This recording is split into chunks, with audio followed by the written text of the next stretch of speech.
Okey. Selamat petang murid 3EJ. Hari ni kita akan buat sikit ulang kaji tentang kedudukan. Okey, murid-murid masih ingat tak paksi mencancang dan paksi mengufuk? Okey, paksi mencancang sama maksud dengan baris. Okey, iaitu menegak dari depan ke belakang, dari depan ke belakang. Okey, jadi ni. Okay, paksi mengufuk sama dengan maksudnya laju. Dia secara mendarat dari kiri ke kanan. Okay, paksi mencancang ialah mendepan ke belakang kan. Jadi depan ke belakang. Nombor 1, nombor 2, nombor 3 ialah dekat paksi mencancang.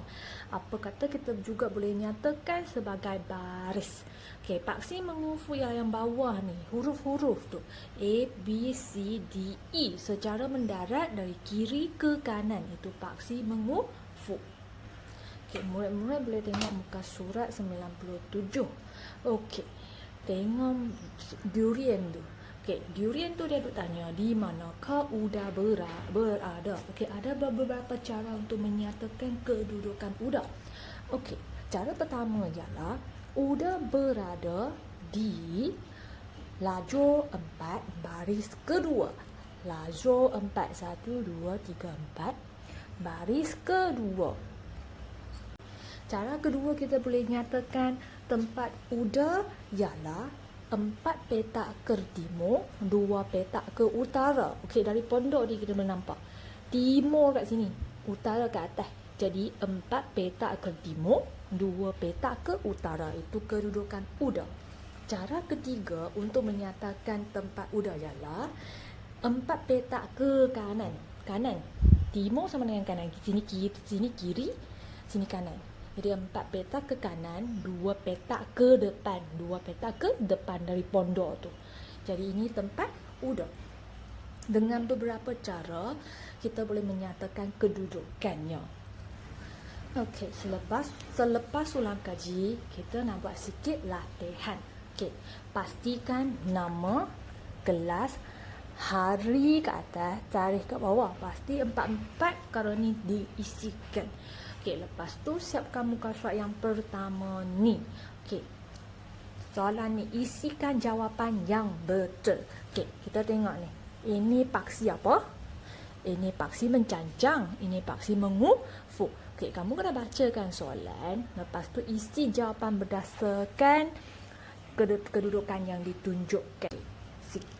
Selepas ulang kaji, kita akan membuatkan sedikit latihan. Okey, kita akan siapkan muka surat yang pertama ni. Okey, pastikan nama, kelas, hari dan tarikh diisikan. Okey, kamu kena menelitikan kedudukan yang dinyata dan menjawabkan soalan kat bawah ni. Okey, tengok soalan pertama saya akan bincangkan. Okey, mana kedudukan Sheila? Sheila kat sini kan. Jadi tengok soalan pertama. Taman burung berada di berapa petak ke kanan dan berapa petak ke depan dari Sheila? Okey, ini Sheila. Okey. Sini kanan. Okey, sini kiri. Jadi taman burung berada di berapa petak ke kanan? Kat taman burung sini 1, 2, 3. 3 petak ke kanan. Berapa petak ke depan? 1, 2, 3, 4. Jadi jawapan dia ialah 3 petak ke kanan dan 4 petak ke depan dari Sheila. Jadi murid-murid boleh siapkan soalan 2, 3 dan 4. Okay. Murid-murid juga diminta menyiapkan muka surat kedua. Sama juga menelitikan kedudukan yang dinyata. Lepas tu siapkan soalan 1, 2, 3, 4, 5 dan 6. Pasti nama, kelas, hari dan tarikh diisi juga. Okay, soal muka surat seterusnya, muka surat ketiga. Sama juga kena siapkan, tengok betul-betul tempat kedudukan buah-buahan. Lepas tu nyatakan kedudukan buah-buahan yang berikut. Contohnya tembikai. Tembikai kat mana? Tembikai kat sini. Jadi kita kena membacakan yang bawah dulu, mengufuk dulu, baru kita naik ke atas. Okey, tembikai berada di D5. Okey, jadi kamu kena isilah. Isikan jawapan D5. Okey, latihan untuk hari ni akhir ialah muka surat keempat. Pasti juga nama, kelas, hari dan tarikh diisikan. Lepas tu bacakan soalan dan isikan jawapan kat sini. Ada 3 soalan kat sini. Okay, tengok soalan pertama. Jasmine menyusun buku A2. C5. Jadi A2 kat sini. C5 kat sini. Dan E4 kat sini. Okey, yang cikgu buat bintang tu. Berapakah jumlah buku? Okey, tengok A2 ada 1 buku. C5 ada 2 buku. E4 ada 2 buku. Jadi dia tanya jumlah buku yang Jasmine susun. Jadi jumlah tu hang kena buat tambah ke tolak? Ya, jawapan tu tambah. Okey, nak buat macam mana? Saya akan tunjukkan. Okey, murid-murid kena buatkan ayat matematik dulu. 1 tambah dengan 2 tambah dengan 2. Okey, dapat jawapan apa? Murid-murid kena buat bentuk lazim juga tau. Okey, buat bentuk lazim, cari jawapan. Lepas tu jangan lupa isi jawapan ke ayat matematik. Okey, murid-murid tengok soalan kedua. Razlan mengambil 10 buah buku dari 2 bahagian rak itu.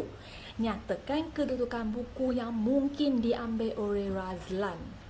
Dia minta 10 buah buku dari 2 bahagian je.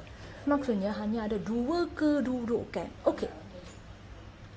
Yang pertama tu mungkinkan pasti bilangan buku yang kamu buat dapat tu tambah sekali akan dapat 10 buku.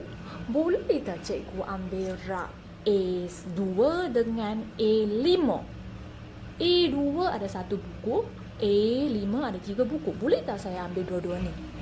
Tak boleh kan? Sebab A2 hanya ada 1 buku, A5 hanya ada 3 buku. 1 tambah dengan 3 baru dapat 4 buku. Soalan minta 10 buku. Jadi tak boleh. Jadi murid-murid diminta mencari tau kedudukan dia kat mana. Okey? Okey, untuk soalan ketiga, Fatimah mengambil buku yang terletak di A5, jadi kat sini, dan menyusunnya pada bahagian rak yang mempunyai buku pada lajur yang sama. Nyatakan kedudukan akhir buku-buku itu dan berapakah bilangannya sekarang. Okey, lajur ni ialah yang bawah. Jadi buku ni digerakkan dan disusun di mana-mana lajur. Lepas tu, kamu kena menyatakan kedudukannya. Mungkin kamu nak letak kat B2, boleh. Lepas tu, tambahkan jawapan 4 dengan jawapan 3. Okey, kalau tak mau dekat B, boleh tak saya letak dekat C? Boleh. Cikgu saya nak letak kat C4, boleh tak? Boleh. Tambahkan jawapan tu haja. Okey, jadi untuk soalan ketiga ni, ada beberapa jawapan sebab dia ialah tipe 6. Jadi, saya nak tengok murid-murid boleh dapat tak jawapan.